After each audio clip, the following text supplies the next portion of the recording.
ये है दैनिक प्रातःकाल का डिजिटल एडिशन प्रातःकाल लाइव।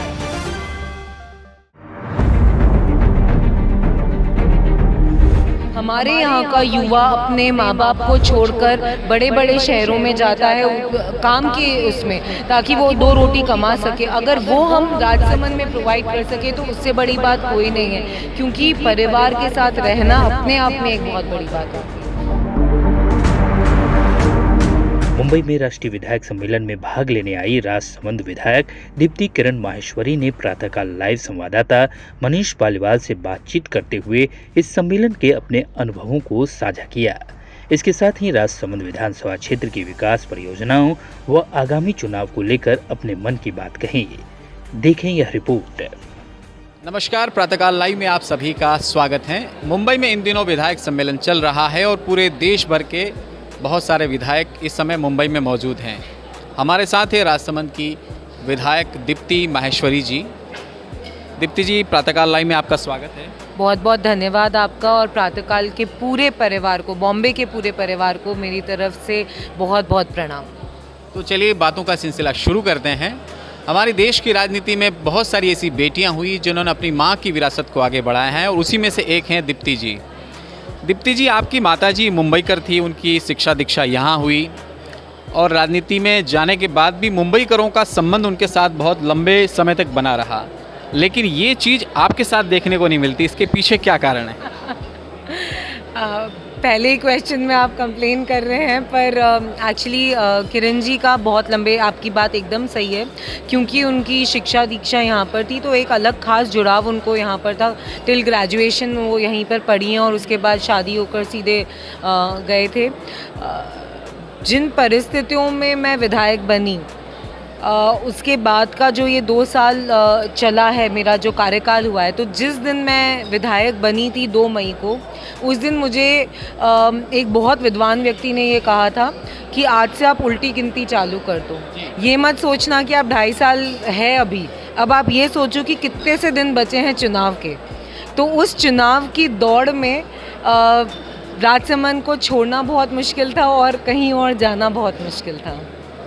हम ये जानना चाहते हैं कि आपका पॉलिटिक्स में आने के पहले क्या बैकग्राउंड रहा, कहाँ शिक्षा दीक्षा हुई? पॉलिटिक्स में आने से पहले मैं पुणे और बॉम्बे दोनों जगह मैंने पढ़ाई करी है। मेरी early education till 12th Udaipur में ही हुई। उसके बाद पुणे सिम्बायोसिस से मैंने अपना ग्रेजुएशन करा है, और वेलिंगकर माटुंगा बॉम्बे से मैंने अपना पोस्ट ग्रेजुएशन करा है। और जहाँ पे किरण जी का कॉलेज था पोद्दार, उसके एकदम बाजू में हमारा वेलिंगकर कॉलेज था। तो एक बहुत ख़ास और विशेष जुड़ाव है मुंबई से। ट्रस्ट मी, आप ये बात बोल रहे हो कि मुंबई से आप आते कम है, लेकिन मुंबई अगर मुझे अपॉर्चुनिटी मिले तो मैं हर महीने यहाँ पर हूँ। बट क्योंकि एक ख़ास लगाव, एक ख़ास जुड़ाव इस शहर से है। जैसा कि आपने कहा कि आपने चुनाव जीतने के साथ ही चुनाव की तैयारियां शुरू कर दी, लेकिन इन दिनों स्थानीय मुद्दा भी एक छाया हुआ है कि स्थानीय व्यक्ति को राजसमंद से टिकट मिले, और बहुत सारे दावेदार मैदान में हैं। इस विषय को लेकर क्या कहना चाहेंगे? मैं इसमें आई डोंट थिंक सो कि मेरी एक्सपर्टीज़ है इस विषय में कुछ भी बोलने की। पार्टी ने मौका दिया 2.5 साल पहले कि मैं चुनाव लड़ूं, और किरण जी के और पार्टी के सभी वरिष्ठ पदाधिकारियों के आशीर्वाद से मैं अपने आप को MLA राजसमंद बुला सकती हूँ। और आगे भी 6 महीने बाद तो चुनाव है ही, जो पार्टी तय करेगी वो सर्वोपरि रहेगा। किरण जी ने कभी भी संगठन की लाइन से या उससे विपरीत होकर काम नहीं करा है, और मैं भी उनके पद पर ही चलूं। अशोक गहलोत जी ने पूरे प्रदेश में बहुत सारी चीज़ें की हैं, जिससे कि लगता है कि इस बार चुनाव बड़ा कठिन होगा। आपके दृष्टिकोण से क्या लगता है, भारतीय जनता पार्टी अपनी सरकार बना पाएगी? बिल्कुल, मैं आपकी बात से 100% सहमत हूँ। अशोक गहलोत जी की सरकार ने इस बार ऐसे काम करे हैं कि उनके लिए ये चुनाव बहुत कठिन होने वाला है। कांग्रेस के लिए ये चुनाव इसलिए कठिन होने वाला है क्योंकि जिस प्रकार के प्रदेश में हालात बने हुए हैं, भली आप वो बेरोज़गारी का ले लो, भली आप वो महिला विरोधी सरकार के लिए ले लो, जिस तरीके से झूठ बोला गया है। आज भी जब हम गांव में जाते हैं तो लोग यही बोलते हैं कि 10 दिन में हमारा भत्ता माफ़ होने वाला था, 10 दिन में हमारा कृषि ऋण माफ़ होने वाला था, और वो कृषि ऋण को हमने ये सोचा कि माफ़ हो जाएगा, इसलिए हमने पे भी नहीं करा। आज वो बढ़ के ऋण इतना हो गया है कि बैंक्स किसानों के पीछे है और भोले भाले किसान बेचारे इस भ्रम में आकर उसका इंतज़ार करते रहे। अगर बेरोज़गारों की बात करूं तो दर इतना ज़्यादा बढ़ गया है। बेरोज़गारी भत्ता बोला गया था कि मिलेगा, लेकिन सिर्फ 15 लाख बेरोज़गारों का पंजीयन और उसके बाद सिर्फ 1-1.25 लाख लोगों को वो भत्ता मिलना। तो कहीं ना कहीं आपकी बात से मैं 100% सहमत हूँ कि गहलोत सरकार के लिए ये चुनाव बहुत मुश्किल होने वाला है। आने वाले समय में भारतीय जनता पार्टी अपना पूर्ण बहुमत से अपनी सरकार बना रही है। राजसमंद को लेकर आपकी हमेशा एक शिकायत रहती है कि बहुत सारे विकास कार्य यहाँ से निकलकर नाथद्वारा चले जाते हैं, तो नाथद्वारा भी राजसमंद जिले का ही एक हिस्सा है। आखिर क्या कारण है कि आप बार बार नाथद्वारा क्षेत्र के विषय को ही लेकर आप आगे अपनी आवाज़ उठाते हैं? मैं आपकी बात को थोड़ा सा सही करूंगी। मैं कभी भी मेरी किसी भी इंटरव्यू में या कहीं भी अगर प्रेस नोट भी रिलीज़ हुआ, मैंने कभी भी ये नहीं बोला कि नाथद्वारा क्यों, मैंने ये बोला राजसमंद क्यों नहीं। मैं देखिए मेरे परिवार का 100% जिसको कहते हैं ना एक ढाल की तरह खड़ी रहूँगी और मेरे परिवार के लिए मुझे जो भी लड़ाई लड़नी होगी वो उसमें मैं कहीं पीछे नहीं हटूँगी। राजनीति में आगे क्या प्लान है आपका? अपने आप को कहाँ देखना चाहते हैं आप? राजनीति में तो मैं नहीं कह सकती, बट मैं ये बात आपको ज़रूर यकीन से कह सकती हूँ कि मैं राजनीति में जिस वजह से आई हूँ, जिस नाम को लेकर आई हूँ, मैं कभी भी जीवन में ऐसा कोई काम ना करूं कि मैं उस नाम को कम करूं। और अगर आगे नहीं बढ़ा सकते तो किरण जी का नाम उसी लेवल पर रखूं। बहुत सारे युवान गांव हो या छोटे शहर हो, हमेशा राजनीति में आगे आना चाहते हैं, कुछ काम करना चाहते हैं, कुछ बनना चाहते हैं। उन युवाओं को आप क्या मार्गदर्शन देना चाहेंगे?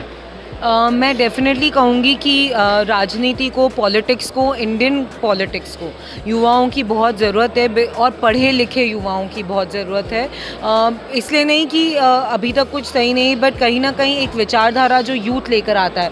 यहाँ पर भी आज जब हम जहाँ पर बैठे हैं, आज NLC हुआ है, आप देखिए कि जो कोर्स की बात करी गई और राजस्थान ने भी अपना इंटरेस्ट दिखाया है कि पॉलिटिक्स को वाकई में गवर्नेंस को एक कोर्स की तरह ट्रीट करना चाहिए। और ये बात मैं इसलिए कह सकती हूँ कि 2 साल पहले जब मैं विधायक बनी तो मुझे बहुत सारी चीज़ें पता नहीं थी। मुझे नहीं पता था तहसीलदार क्या वर्क करता है, पटवारी का क्या काम होता है, सचिव का क्या काम होता है, ग्राम सचिव का। क्योंकि आपका जब तक किसी चीज़ से काम नहीं पड़ता है, आपको उस डिपार्टमेंट के अंदर की चीज़ें नहीं पता होती। अगर यही चीज़ कोई ट्रेनिंग लेकर आए तो आप ये सोचिए कि वो कितना एट पार होगा, वो हमसे कितना आगे बढ़ सकता है, कितना आगे निकल सकता है, क्योंकि वो समझेगा कि गवर्नमेंट में क्या चीज़ कैसे चलती है, क्या डिपार्टमेंट का क्या काम होता है। तो एक चैनलाइज होकर पढ़े लिखे युवा, और पढ़े लिखे मतलब इस कोर्स को आगे बढ़ाते हुए ऐसे युवाओं की बहुत ज़रूरत है, क्योंकि वो डेफिनेटली एक अच्छे विजन से आगे आएंगे। राजसमंद के विकास को लेकर आपके मन में क्या परियोजना है? किस तरीके का वहाँ विकास होना चाहिए? राजसमंद को लेकर मेरे सबसे पहला जो मैंने इस 2 साल में भी करने की कोशिश करी और आने वाले समय में भी मैं यही कहूँगी आपको कि किरण जी ने जो जो योजनाएं बनाई थी उस योजना को किस तरीके से कंप्लीट करी जाए। जिस प्रकार उन्होंने प्रयासरत रहे वो कि राजसमंद झील हमारी भर सके, मैं भी उस बात को आगे रखते हुए पुरजोर तरीके से कि हमारी अगर ये राजसमंद झील भरती है तो इस झील से हमारे बहुत सारा अनएम्प्लॉयमेंट का जो इशू है वो सॉल्व कर सकते हैं, हम टूरिज़्म अट्रैक्ट कर सकते हैं, क्योंकि राजसमंद में बहुत ब्यूटी है। राजसमंद नेचुरल रिसोर्सेज में बहुत रिच है। मार्बल की बात करें, मिनरल्स की बात करें, तो कहीं ना कहीं बेरोज़गारी और पानी ये अगर सॉर्टेड हैं तो अपने आप शहर विकास करता है। आज अगर हम कंपेयर करें आसपास भी उदयपुर, नाथद्वारा, अगर टूरिज़्म इतना अच्छा है कि अपने आप विकास हो रहा है, अपने आप लोग अट्रैक्ट हो रहे हैं और इन्वेस्टमेंट्स भी अट्रैक्ट हो रहे हैं, तो अच्छी बड़ी इंडस्ट्री ला सकें, अनएम्प्लॉयमेंट को कहीं ना कहीं कम कर सकें, पलायन को कम कर सकें। हमारे यहाँ का युवा अपने माँ बाप को छोड़कर बड़े बड़े शहरों में जाता है काम के उसमें, ताकि वो 2 रोटी कमा सके। अगर वो हम राजसमंद में प्रोवाइड कर सके तो उससे बड़ी बात कोई नहीं है, क्योंकि परिवार के साथ रहना अपने आप में एक बहुत बड़ी बात होती है। समय के साथ आप बहुत अच्छे वक्ता बन चुके हैं। मैडम, पिछले 3 दिनों से आप मुंबई में हैं, विधायक सम्मेलन में क्या अनुभव लेकर आप लौट रहे हैं? बहुत मुझे लगता है कि इस तरीके के जब सम्मेलन होते हैं और हम जब दूसरी एनर्जी से मिलते हैं, दूसरे विधायकों से मिलते हैं, तो भाषा कोई भी हो, स्टेट कोई भी हो, सरकार कोई भी हो, हम सब बहुत सिमिलर प्रॉब्लम्स से, बहुत सिमिलर चैलेंजेस से जूझ रहे हैं। बहुत सिमिलर हम लोगों के एटीट्यूड भी बहुत सिमिलर होते हैं कहीं ना कहीं, मैं ये कह सकती हूँ। तो बहुत कुछ सीखने को मिला है इन टर्म्स ऑफ कि हम किस तरीके से अच्छी बातें सीखी है कि हम कैसे डेवलपमेंट को सस्टेन कर सकते हैं, स्ट्रेस को कैसे मैनेज कर सकते हैं, किस तरीके से हम लोग अपने जीवन को एक बैलेंस करके चल सकते हैं। तो मैं ये कहूँगी कि ऐसे सम्मेलन होते हैं तो कहीं ना कहीं नेटवर्किंग बहुत अच्छी होती है। देखिए, कम्युनिटी हर की होती है। वेलिंकर की एलुमनाई है, सिम्बाइसिस की एलुमनाई है, LL लॉयर्स की एलुमनाई, तो वाई नॉट MLAs की एलुमनाई हो। तो मुझे लगता है कि कॉन्सेप्ट बहुत अच्छा है, बिकॉज आपके पास हमेशा कुछ ना कुछ एक दूसरे को देने के लिए रहता है। अंतिम सवाल, मुंबईकरों के लिए आपका क्या संदेश है? मुंबईकरों के लिए मेरा यही संदेश है कि आप लोग बुलाते रहें, ताकि जो ये पत्रकार महोदय हैं ये मेरे से ये कंप्लेन नहीं करें कि आप मुंबई कम आते हैं। ऐसे ही अगर इवेंट्स होंगे तो हम ज़रूर आएंगे और आप लोगों के साथ बहुत अच्छा लगता है मिलकर। प्रातःकाल मैं ये बोलूँगी कि ये मैं इसको अपने परिवार से कम नहीं गिनती, और आप सब जनों का सहयोग और आशीर्वाद ऐसे ही मेरे पे रहे, बस यही मैं आपको धन्यवाद। तो ये थे दीप्ति माहेश्वरी जी, जो पिछले 3 दिनों से विधायक सम्मेलन के लिए मुंबई पधारे थे। इन्होंने अपने दिल की बात रखी। इस विषय में अगर आप कुछ कहना चाहते हैं तो कमेंट्स बॉक्स में अपनी बात जरूर लिखें। धन्यवाद। हमारे यहाँ का युवा अपने माँ बाप को छोड़कर बड़े बड़े शहरों में जाता है काम के उसमें, ताकि वो 2 रोटी कमा सके। अगर वो हम राजसमंद में प्रोवाइड कर सके तो उससे बड़ी बात कोई नहीं है, क्योंकि परिवार के साथ रहना अपने आप में एक बहुत बड़ी बात है। आप ये कार्यक्रम YouTube पर देख रहे हैं तो हमारे चैनल को जरूर सब्सक्राइब करें, और Facebook पर देख रहे हैं तो हमारे पेज को लाइक करना ना भूलें।